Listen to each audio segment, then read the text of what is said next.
Oi galera, eu postei um vídeo de Fidget Toy de Lego 2 Pop-It. Então, daí eu decidi que não era o suficiente e eu fiz um aqui. Eu decidi pegar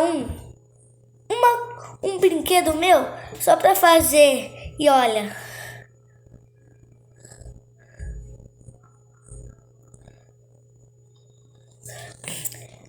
não sei se pra vocês ficou legal, mas pra mim sim. Então já deixa muito like naquele vídeo e nesse também. Então eu decidi fazer troca de mini pop-it de Lego. Já preparei até aqui. Porque eu vou fazer com meu amigo João. Por causa que é muito legal o pop-it. E além de tirar o estresse, é um anti-estresse. E além de tirar o estresse, é muito bom. E você não se desconcentra. E você também.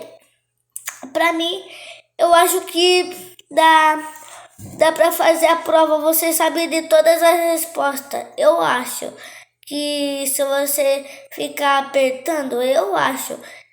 Então, esse foi o vídeo, espero que tenham gostado.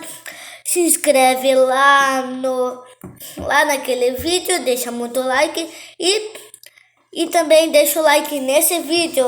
Espero que tenham gostado e falou, tchau!